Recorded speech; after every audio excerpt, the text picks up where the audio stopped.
Hola iglesia, es un placer poder dirigirme a ustedes. Ahora estamos haciendo una pequeña prueba y queremos entregar con cada uno de ustedes un video del mensaje que hemos estado compartiendo con cada uno de ustedes a través del libro de Tesalonicenses. Ha sido de mucha bendición realmente ha sido de mucha bendición poder venir y sentarme con mi familia, meditar en este libro y poder compartir con todos ustedes lo que Dios nos enseña a través de esta iglesia joven, una iglesia en una ciudad de mucha influencia y que en sus inicios empezó a enfrentarse con muchas luchas. Pablo en su ministerio empezó a enfrentarse con personas que estaban engañando y diciendo cosas que no eran una verdad acerca de su carácter y de sus intenciones, acerca de la predicación de la palabra de Dios. Hemos estado estudiando este libro las últimas 3 semanas. Hoy vamos a estar en el capítulo 2 del primer libro de Tesalonicenses. Espero que lo puedas disfrutar. Realmente espero que Dios pueda hablar a tu corazón a través de esta serie de prédicas en el libro de Tesalonicenses. Y solo para recordarles un poco, el título de la serie en el libro es Dios es siempre fiel durante la crisis, fundamentos de una iglesia sana. La verdad que sí lo es.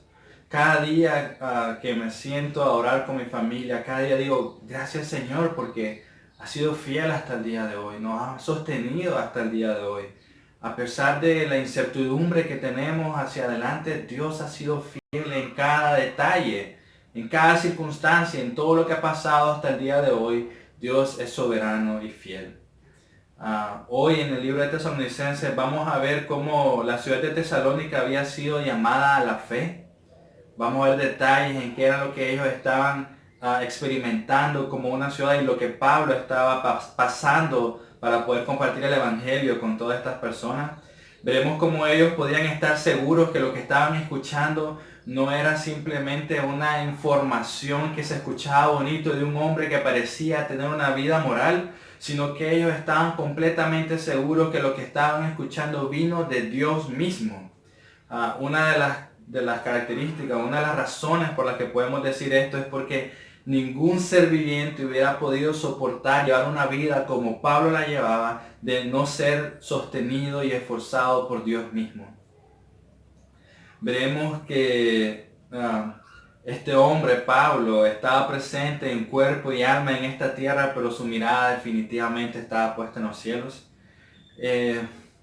Recordaremos que Pablo salió de Filipo y justamente al salir de Filipo él había enfrentado persecución, engaño, sufrimiento y de esa manera se dirigió inmediatamente hacia Tesalonicense. Filipo era una ciudad pequeña y Tesalonicense era una ciudad bastante comercial y era muy grande, o sea que seguramente él se dirigió hacia la ciudad de Tesalónica sabiendo de que iba a enfrentarse cosas mucho más grandes de las que padeció en la ciudad de Filipo. Sabemos muy bien, hermanos, de que nuestra mente se debilita, nuestro cuerpo, nuestras fuerzas se debilitan cuando somos perseguidos o cuando hay muchas malas noticias alrededor nuestro, cuando hay tantas cosas sucediendo que no podemos controlar, tendemos a debilitarnos y la batería se baja un poco en nuestra vida. Y podemos decir que la mente del hombre muchas veces llega incluso a destruirse cuando es constantemente atacado, cuando es perseguido, cuando es encarcelado y cuando sufre diferentes cosas como la vida de Pablo, vemos en este libro, sufrió. Por lo tanto, es una evidencia, todo esto que les estoy compartiendo es una evidencia para el pueblo, la gente de Tesalónica, que lo que estaban escuchando y la vida que estaban viendo que Pablo tenía era una obra divina y no venía de alguien que estaba haciendo su máximo esfuerzo como un ser humano, porque simplemente era imposible.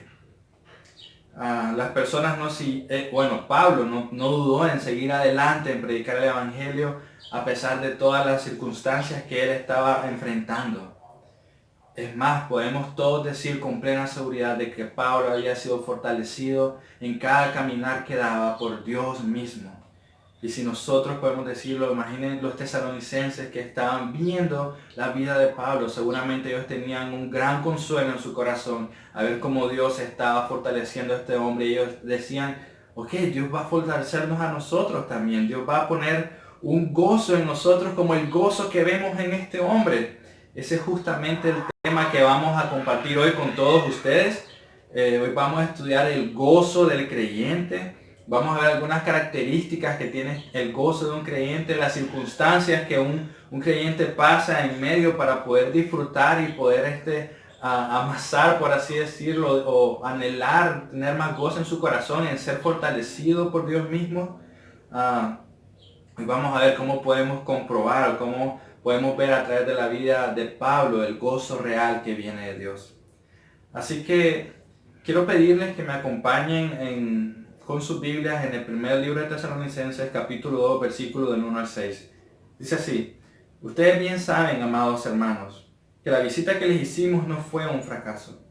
Saben lo mal que nos trataron en Filipos y cuánto sufrimos ahí justo antes de verlos a ustedes. Aún así, nuestro Dios nos dio el valor de anunciarles las buenas noticias con valentía a pesar de la gran oposición. Como ven, no predicamos con engaño ni con intenciones impuras o artimañas. Pues hablamos como mensajeros aprobados por Dios, a quienes se les confió la buena noticia. Nuestro propósito es agradar a Dios y no a las personas.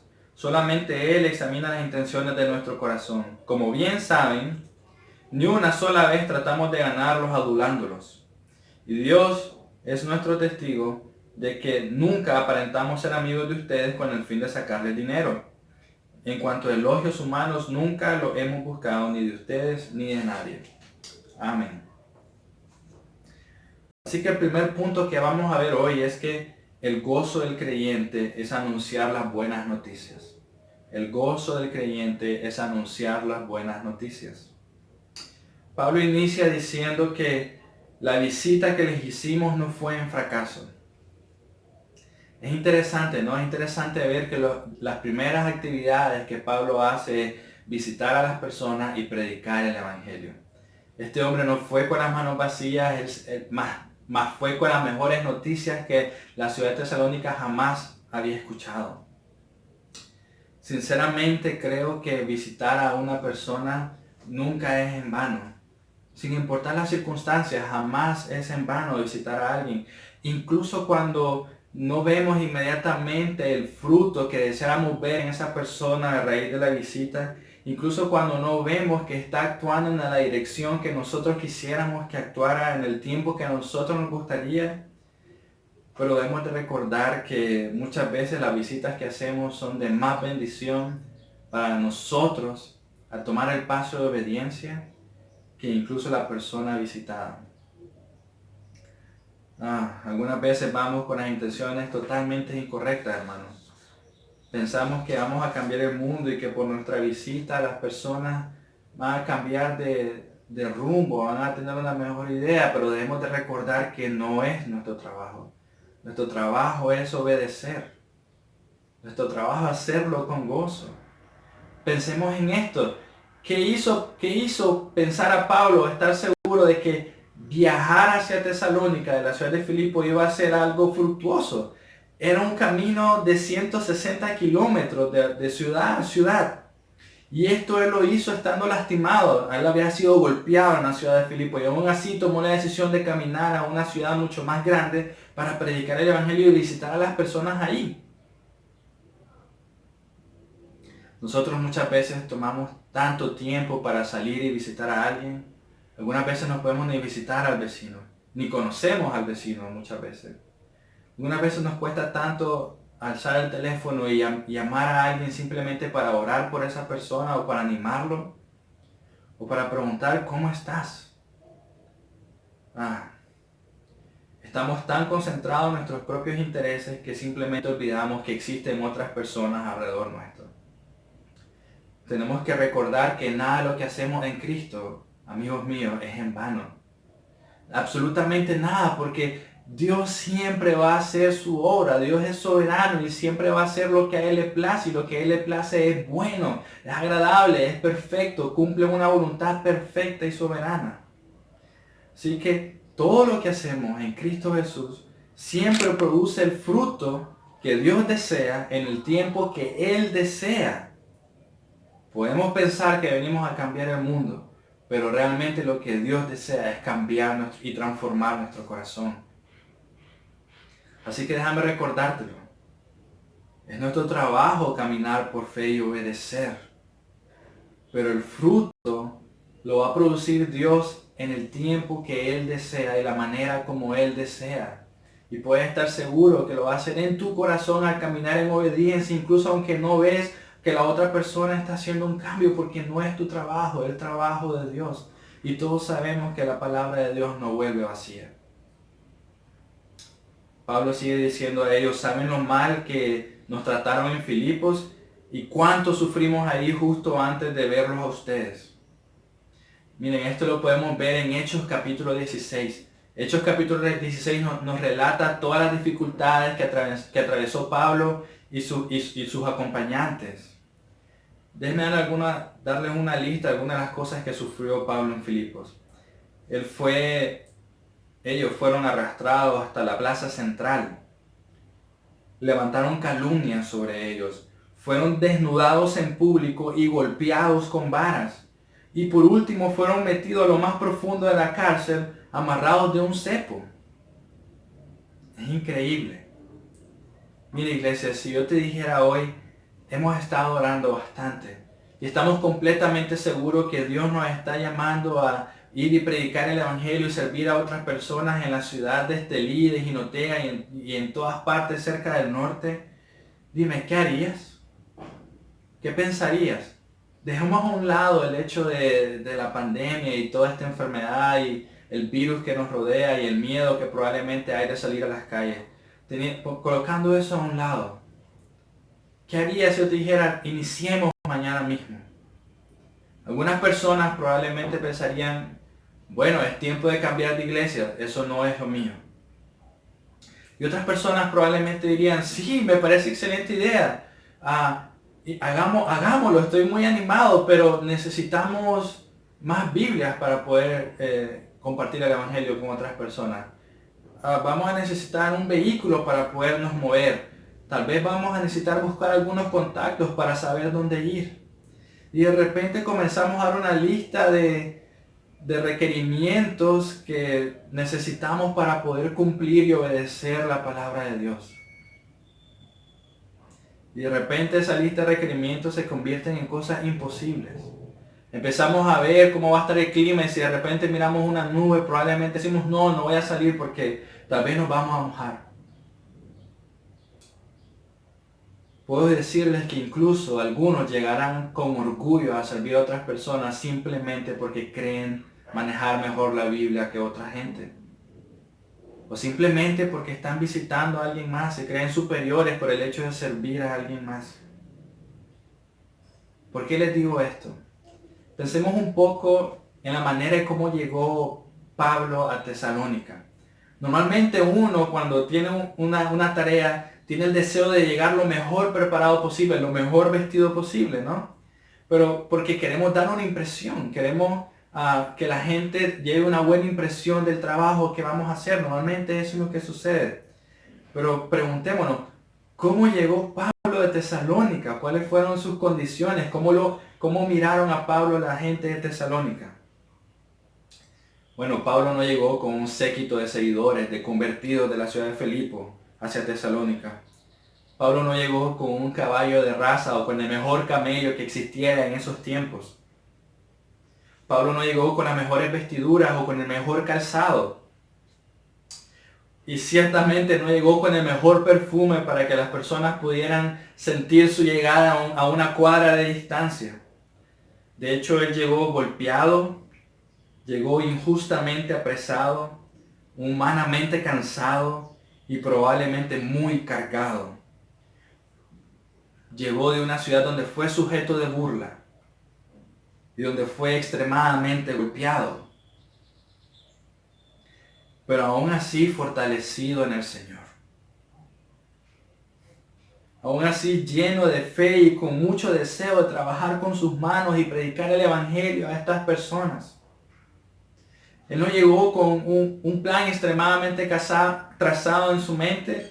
Probablemente él no llegó enseñando su título, diciendo su ciudadanía romana. Él no llegó desplegando su inteligencia o su capacidad mental o su capacidad de oratoria para que todas las demás personas se maravillaran de este hombre. sino que él llegó completamente dependiendo en Cristo. No en cómo se miraba externamente él, sino que llegó dependiendo completamente en Cristo. Los hombres, cuando lo vieron a él, no miraban tanto su cuerpo, miraron el corazón, miraron el trabajo que Dios estaba haciendo en su vida. Pablo nos lo explica de esta manera en Filipenses capítulo 3, versículos 7 y 8. Antes creía que esas cosas eran valiosas, dice Pablo, todo lo exterior, el conocimiento. Pero ahora considero que no tiene ningún valor debido a lo que Cristo ha hecho. Así es, todo lo demás no vale nada cuando se le compara con el infinito valor de conocer a Cristo Jesús, mi Señor. Por amor a Él he desechado todo lo demás y lo considero basura a fin de ganar a Cristo. Nosotros no debemos de esperar nada diferente, amados amigos. No debemos de desear o obedecer el llamado de Dios con todas las seguridades posibles o llegando a una lista de todos los requerimientos que necesito para obedecer. No debemos de esperar algo así, mis amigos. Esto no debe ser tu prioridad, esto no debe de llenar tu mente y tu corazón, sino que debemos anhelar llegar con el corazón correcto, debemos anhelar llegar con el deseo de obedecer a Dios con todas nuestras fuerzas. Él nos llamó a servirle. Él dijo, ven, este es el trabajo que tengo para ti. Este es el plan que he trazado para tu vida. Esta es mi voluntad para que tú lleves gloria a mi nombre. Y en ese momento que escuchamos eso, tratarías de decirle al Señor, Dios, esta es mi lista de requisitos para obedecer a tu llamado. ¿Dirías eso? ¿Serías capaz de enseñarle a Él una lista de todo lo que necesitas? De todo lo que necesitas cambiar, de las cosas que te hacen falta para poder obedecer. Estás siendo llamado por Él. Dios probará nuestro corazón, amigos. Lo llevará a un punto donde nos vamos a dar cuenta si estamos dependiendo más de lo que ven nuestros ojos, si estamos dependiendo completamente en Él. Si nuestras fuerzas vienen de Él o de lo que nosotros comemos. Si nuestro anhelo o nuestro gozo viene de Él o de lo que nos sucede en nuestro entorno. El corazón de Pablo estaba en el lugar correcto porque él fue capaz de decir lo siguiente. Dice, ¿saben lo mal que nos trataron en Filipos?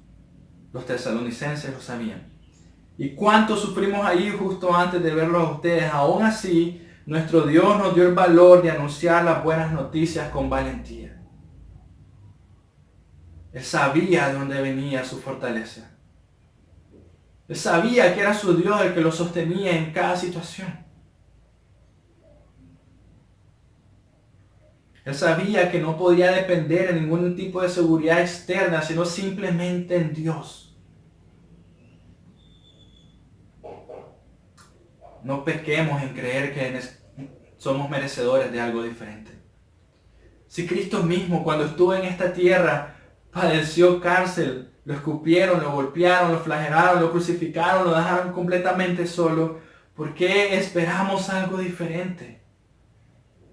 Miremos y aprendamos del corazón de Pablo, de su corazón de pastor. Él no colocaba su mirada en las circunstancias. Él no colocaba su mirada en los grilletes que miraba en sus manos y en sus pies.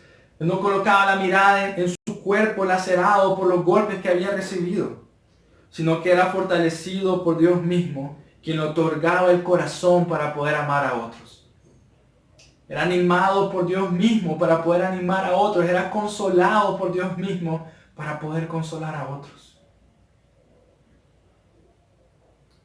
Notemos la palabra que utiliza Pablo aquí o la traducción en nueva traducción viviente, justo antes. Esto quiere decir que antes de su llegada, justo antes de su llegada a Tesalónica, había sufrido dolor, humillación y cárcel. Pero justamente después de eso, él se dirigió a Tesalónica. Mas sin embargo, podemos ver aquí que su corazón y mente estaban completamente 100% puestos a cumplir la voluntad de Dios en su vida, a cumplir el mandato que Dios le dio a él. Él estaba dispuesto y firme a predicar el evangelio a una nueva ciudad mucho más grande, donde probablemente él iba a sufrir mucho más de lo que había sufrido en Filipo. Y a pesar de que probablemente eso estaba en su cabeza, no esperó a sentirse con más fuerza para salir a Tesalónica, sino que salió y fue fortalecido por Dios mismo a medida que iba caminando hacia la ciudad. No esperó a que sus heridas sanaran completamente para iniciar su travesía de 160 kilómetros a otra ciudad, sino que mientras iba caminando, él iba fortalecido por Dios y sus heridas terminaron siendo una prueba evidente y palpable para toda la gente de Tesalónica de la gracia de Dios y su fortaleza. Sus heridas terminaron siendo una prueba externa para predicar cómo Dios levanta a los cargados. Aprendamos del corazón de Pablo. Él había sufrido dolor y aún así no se quedó con los brazos cruzados. Él siguió adelante por fe. Incluso Pablo mismo nos enseña en Filipenses capítulo 1, 29 y 30, pues a ustedes se les dio no solo el privilegio de confiar en Cristo, sino también el privilegio de sufrir por Él. Tener fe en Él no es solo un privilegio, sino el privilegio de sufrir por Él. Entonces estamos juntos en esta lucha, dice Pablo. Ustedes han visto mi lucha en el pasado y saben que aún no ha terminado. Y luego Pablo sigue diciendo en Tesalonicenses, nuestro Dios nos da el valor de anunciarles las buenas noticias a pesar de la oposición. Increíble. Aún en medio de la tribulación, aún en medio del dolor, aún en medio del engaño, no vemos que sus palabras están centradas en Él. Los focos no están centrados en Él, en lo que Él dice, en lo que Él ha padecido, sino que Él les comparte a la gente de Tesalónica que a pesar de todo esto, Él sigue predicando la palabra de Dios. El centro de sus conversaciones es Cristo. Las heridas en su cuerpo no eran para quejarse, sino eran utilizadas para predicar de Cristo. Recuerda, Él lo dijo, para mí mi vida no vale nada si no predico de Cristo. Entonces yo te preguntaría, ¿para qué tienes tu boca si no predicas de Cristo? Es mejor no tener boca, porque incluso las personas que son mudas hablan de Cristo. Si Cristo no es evidente en tus acciones, en lo que haces con tus manos y tus pies, entonces ¿para qué tener manos y pies? Incluso aquellas personas que no la tienen se esfuerzan mucho más para predicar de Cristo. Si tu despensa está completamente llena ahorita de comida, ¿para qué lo está? Si no lo estás usando para invitar a otras personas a sentarse a la mesa y compartir de la gracia de Dios en tu vida, entonces ¿para qué tener todo eso? Déjame decirte que todo lo que tenemos, incluso todo lo que no tenemos, debe servir para predicar de Cristo. Es lo mejor que puede suceder.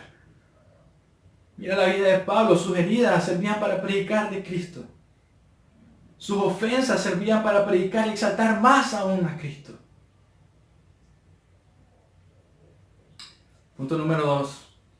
El gozo del creyente es ser probado por Dios. Eso lo encontramos en 1 Tesalonicenses capítulo 2, versículos 3 al 4. Dice así, como ven, no predicamos con engaños ni con intenciones impuras o artimañas, pues hablamos como mensajeros aprobados por Dios, a quienes se les confió la buena noticia. Nuestro propósito es agradar a Dios y no a las personas. En este versículo podemos sacar una pregunta muy interesante. Como ya habíamos visto en las semanas anteriores, la ciudad de Tesalónica era una ciudad conocida por la idolatría y el paganismo. Entonces la pregunta aquí es, ¿cómo es posible que una ciudad pagana o una ciudad con gente idólatra sea capaz de reconocer que lo que están escuchando y lo que están viendo no es mentira, sino que es la palabra de Dios misma? Aquí tenemos la respuesta a esto, en este mismo versículo, cuando Pablo inicia con su respuesta, como ven, así como sus ojos pueden notarlo, así como ustedes pueden comprobar por medio de mis acciones, dando a entender que todo lo que Pablo hacía, todo lo que Pablo decía, era expuesto, era abierto, era algo que la gente que estaba ahí podía entender y podía valorar a profundidad todas las acciones que Pablo hacía, porque él no contenía nada. Ellos no solo debían de creer en la palabra de Dios y quedarse con las manos arriba, sino que ellos también podían mirar cómo su cuerpo proclamaba de Dios. Ellos podían ver cómo sus rodillas se inclinaban cada vez de que él oraba por ellos. Incluso ellos podían ver cada vez que Pablo mismo lloraba por la conversión de cada uno de ellos. Ellos podían ver cómo sus manos se esforzaban para no ser carga para ellos y así ellos poder concentrarse en conocer a Dios. Este versículo nos muestra tres cosas que fueron evidentes para toda la gente de Tesalónica. Pablo no predicaba con engaños. Pablo no predicaba con intenciones impuras, ya sea física o moralmente. Pablo no predicaba con artimañas o trampas para robar y manipular a las personas. Pablo no solo se enfrentaba a luchas en su cuerpo, esto es increíble. No solo enfrentaba los golpes de otras personas, sino que también lo enfrentaban a él personas envidiosas y que tenían codicia por lo que él hacía, e inventaban mentiras hacia él. Ellos seguramente eran los encargados de levantar falso testimonio en contra de él, levantar grandes grupos de personas para hablar mal en contra de lo que él estaba haciendo. O sea que su prueba o su lucha no era solo en su cuerpo, sino que era en su corazón, en su mente. Pero todo esto no tenía sentido, amados hermanos, cuando miramos el tipo de ciudad que está levantando estas calumnias o acusaciones. Si esas personas alegaban de que algún tipo de impureza en la vida sexual, en la vida de Pablo o de sus acompañantes, no tendría fundamento alguno y no tendría sentido alguno porque exactamente todas las religiones paganas, idólatras de esa ciudad tenían algún tipo de trasfondo de inmoralidad sexual. Si los acusaban de ser ladrones o de buscar dinero de manera deshonesta, no tendría fundamento alguno porque todas esas religiones paganas hacían exactamente eso, levantaban grandes estatuas o grandes templos para algo que sabemos hoy en día que era falso. Si decían ellos que Pablo ocupaba trucos para engañar a las personas y traer un auditorio grande, de hecho eso mismo hacían todas las personas en ese tiempo paganas, porque ellos eran charlatanes, filósofos o hechiceros que buscaban amasar la mayor cantidad de personas para poder robar y tener seguidores. Se preocupaban por impresionar a las personas y no por honrar a Dios. Pero Pablo contestaba no solo con su boca, sus acciones hablaban y gritaban a toda la ciudad cómo estaba su corazón y quién era él verdaderamente en Cristo Jesús. Y no solo esto, Pablo termina diciéndoles en el versículo 4 algo increíble que dio haberlos dejado a todos ellos con boca abierta. Él dice que él es un mensajero aprobado por Dios. Esto no debió haber pasado desapercibido por ninguno de ellos. Entonces la pregunta sería, hermanos, ¿cómo es un mensajero aprobado por Dios? ¿Cuáles son algunas características? Y déjenme decirles solo unas cuantas de las que aparecen en la Biblia y basado en todo el argumento que les he dado en los últimos minutos. Un mensajero aprobado por Dios se aferra a las sanas enseñanzas. Esto es 2 de Timoteo capítulo 1 versículo 13 al 14. Se aferra a las sanas enseñanzas. Sin importar lo que enfrente, sin importar lo que viene el mañana, sin importar las calumnias o las mentiras que levante o las corrientes nuevas que existan, se aferra a las sanas enseñanzas. Un mensajero aprobado guarda lo que se le ha encomendado. Ese es 1 Timoteo 6:20. Guarda lo que se le ha encomendado sin importar las cárceles que sufras, sin importar los castigos que te sean dados, sin importar las cosas que las demás personas digan. Guarda las sanas enseñanzas. No toma un descanso, no las pone a un lado y descansa en el sofá y luego las retoma para seguir, sino que las guarda 100% todos los días de su vida hasta el momento que esté delante de Dios. Un mensajero aprobado pelea la batalla de la fe. Ese es 1 Timoteo 6:12. Pelea la batalla de la fe, amigo. Pelea la batalla de la fe. La mejor batalla que podrás hacer. Y la harás de la mano con Cristo Jesús. Un mensajero aprobado lleva una vida intachable. Tiene que serle fiel a su esposa. Ese es Tito capítulo 1. Pero lleva una vida intachable. Esto significa que otras personas levantarán acusaciones en contra de ti, pero será imposible que las comprueben. Ama a su familia, disipula a su familia, ama a su esposa, cuida de su corazón. Renueva el entendimiento de cada uno de ellos, alaba por medio de la palabra, como dice Efesios capítulo 5. Un mensajero aprobado está deseoso de servir a Dios y cuidar el rebaño. Eso es 1 Pedro 5:2. Y esto es importante, está deseoso. Hay un anhelo, hay un gozo en poder servir al rebaño de Dios. No es una carga para él, no es, ya viene domingo. Tengo que ir a limpiar, tengo que alistar la predica, tengo que ir a orar. No, es un gozo poder estar contigo, es un gozo poder orar contigo, es un gozo compartir la palabra contigo, es un gozo servir junto a ti, es un gozo servirte. Debemos tener cuidado, amigos míos, porque hay muchos mensajeros, pero muy pocos son aprobados. Por desgracia, hay muchas personas de que no toman la importancia o la santidad o la autoridad que es la palabra de Dios, sino que ponen por encima sus propios deseos, sus pensamientos, sus anhelos, lo que las demás personas piensan de ellos. Todo eso está por encima de lo que es la palabra de Dios. Debemos de tener cuidado con ese tipo de personas, porque realmente no amarán a Dios y no te amarán a ti, no te llevarán a Dios, sino que te llevarán a lo que sea la corriente de ese tiempo. Y lastimosamente ellos empañan o lastiman una vida, lo que significa una vida piadosa, lo que significa vivir para Dios, lo que significa un amor genuino dentro de la iglesia y dentro del cuerpo de Cristo. Lo que significa realmente amar a otro y animar a otro y ver a otro hermano creciendo en Cristo. Eso produce mucha desconfianza en otras personas y mucha desconfianza en si realmente vale la pena vivir bajo la sombría de la autoridad de Dios y bajo la sombría de su palabra. Pero déjame decirte que sí, Pablo nos está demostrando en este momento que sí vale la pena y que sí serás fortalecido por Dios, serás levantado por Él para gloria y honra de Él. Pablo nos enseña que hay un gozo real en el sufrimiento para gloria de Dios. Pablo nos enseña que vamos a ser consolados por Dios para poder consolar a las otras personas alrededor nuestro, para llevarlos a Cristo, no para tener una vida egoísta pensando solo en nosotros. Pablo fue probado o aprobado para ser un depositorio de la palabra de Dios y nosotros debemos de gozarnos en ser probados también para poder llevar la palabra de Dios a otras personas. Algunos lo hacen por fama o por ganar algún tipo de renombre, pero muy pronto se darán cuenta que todo eso es vano. Todo eso no tiene valor alguno. El creyente sabe que tiene una tarea dada por Dios mismo.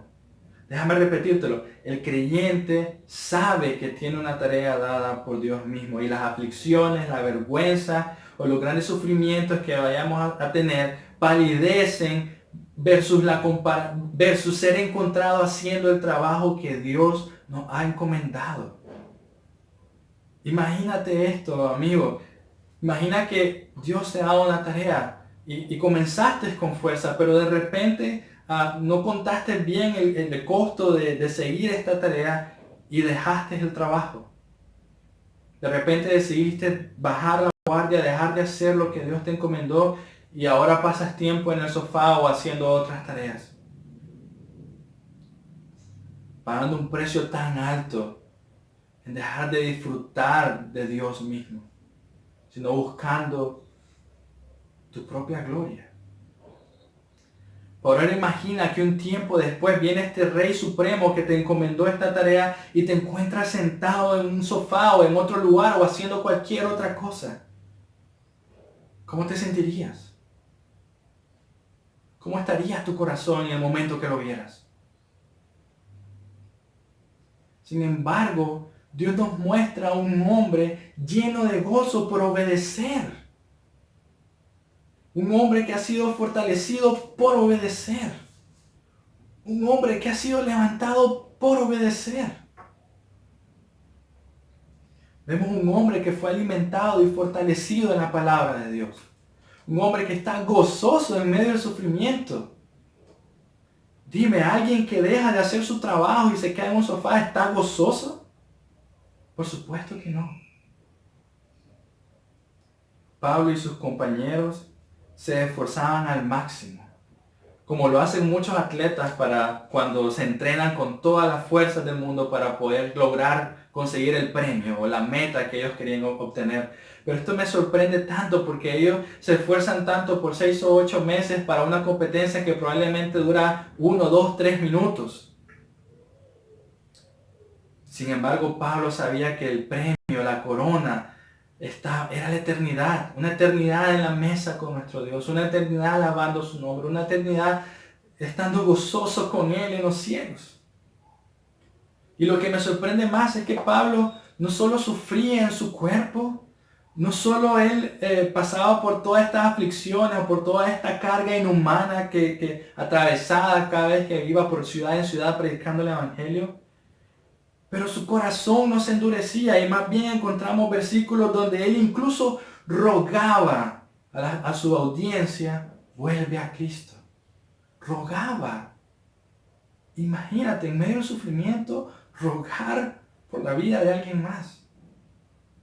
Imagina a Cristo colgado en la cruz, pidiendo y rogando por los que lo habían clavado. Según de Corintios 5:20 dice, así que somos embajadores de Cristo, Dios hace su llamado por medio de nosotros. Hablamos en nombre de Cristo cuando les rogamos, vuelvan a Dios. Les rogaba, vuelve a Dios. Te lo imploro, vuelve.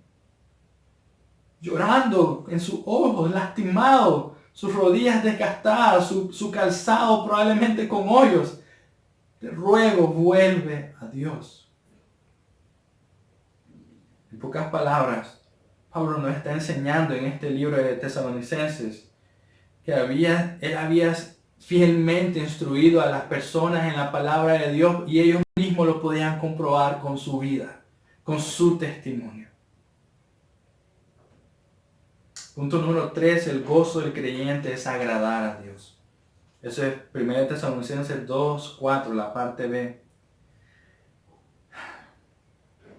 Nuestro propósito es agradar a Dios, no a las personas. Solamente Él examina las intenciones de nuestro corazón, dice Pablo. Hay un versículo muy parecido en Gálatas 1:10 que dice, queda claro que no es mi intención ganarme el favor de la gente, sino el de Dios. Si mi objetivo fuera agradar a la gente, no sería un sirviente de Cristo. Es increíble porque Pablo no se jacta de sus cualidades, no se jacta de que a pesar de todo lo que he sufrido, sigo fiel en el camino, he perseverado. Mírenme, porque yo he sido muy fiel, así ustedes tienen que serlo. El centro no es Él, no se gloría a Él mismo, no pone la mirada en Él como hombre. Él no discute o no dice, miren mis cualidades, no pone sus cualidades o su inteligencia en el mismo nivel que la gracia de Dios. No es así. Sino que Él simplemente dice que el Evangelio se le había sido entregado y Él había sido un siervo o un esclavo fiel y aprobado para predicar y exaltar a Dios. Él sí, míralo a Él. A Él sí debemos exaltarlo, amarlo, obedecerlo, no a mí. Un contraste para esto es que aquellos que se esfuerzan para obtener el favor de los hombres no son guiados por una conciencia limpia. Aquellos que se esfuerzan para ganar el favor de los hombres no son guiados por una conciencia limpia. Estos hombres caerán, estos hombres cambiarán, estos hombres se dirigirán según una corriente que hay en ese momento o el tipo de idolatría que existiera en ese momento. Esos hombres no hacen nada dependiendo completamente de Dios y no hacen nada con el corazón correcto, rendido completamente a Dios. Debemos de preguntarnos muy seriamente, amigos, ¿por qué hacemos lo que hacemos? ¿Es para ganar gloria? ¿Es para que otros me miren? ¿Es para ganar algún tipo de renombre?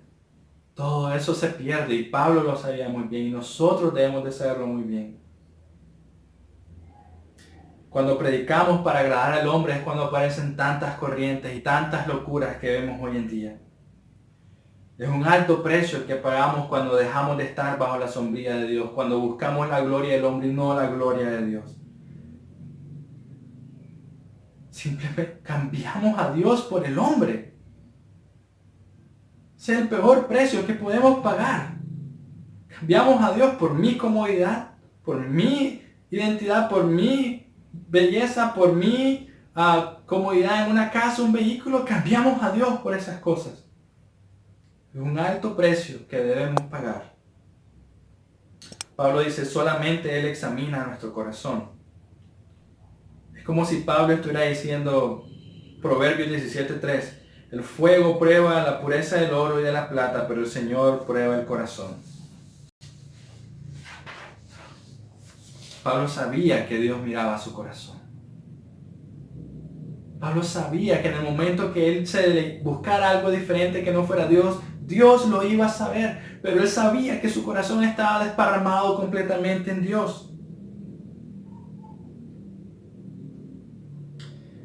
Los verdaderos creyentes deben hacer que su objetivo sea dedicar a Dios sus esfuerzos y hacerlo con un corazón correcto y no buscando la gloria del exterior. Nuestro objetivo debe ser que tanto en la vida o en la muerte, nuestra vida glorifique a Dios. Punto número 4, el gozo del creyente es la gloria de Dios.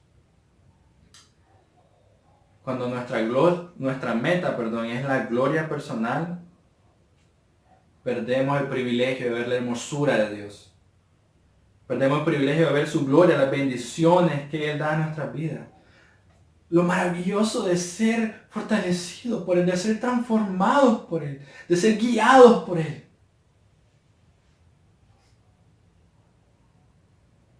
Hay grandes bendiciones en llevar una vida piadosa. En pocas palabras, para alguien que pone su mirada en Él mismo, llevar la vida que Cristo llevaba, o llevar la vida de Pablo, llevar la vida que llevaron los tesalonicenses sería una locura. No habría anhelo alguno para seguir ese camino. Lo mirarían y dirían, ¿estás loco sufrir? ¿Para qué? Pero Juan 5:44 nos enseña, con razón les cuesta creer. Pues a ustedes les encanta honrarse unos a otros, pero no les importa la honra que proviene del único que es Dios.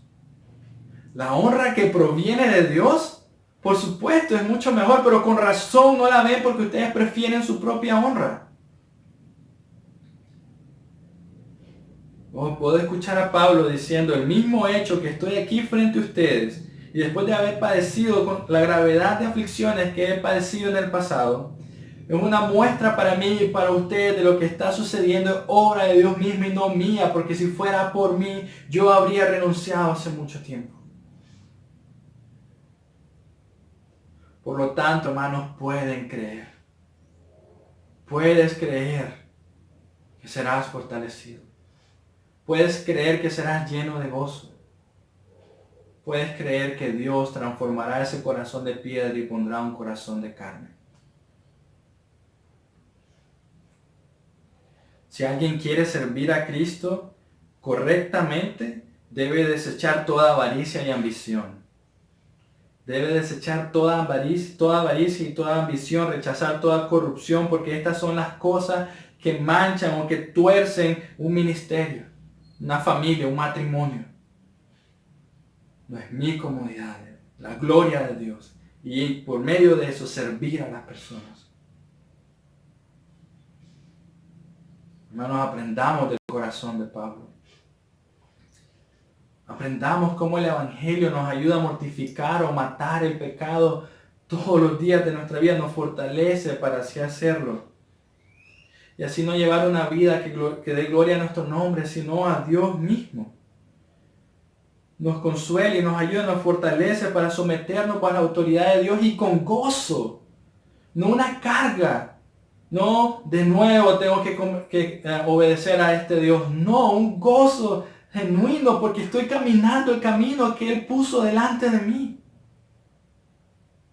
con gozo porque sé que lo estoy oyendo, que lo estoy conociendo por medio de su palabra. Con gozo porque después de unos 20, 30 años miro atrás y lo que veo es un camino puesto por Dios y no el mío. Con gozo porque voy a volver a ver atrás y diré, Dios me cuidó de todo esto. Dios proveyó por todo esto. Pablo nos está enseñando que podemos siempre confiar en Él sin importar las aflicciones. Sin importar la vida o la muerte, siempre podemos confiar en Él. No es en vano.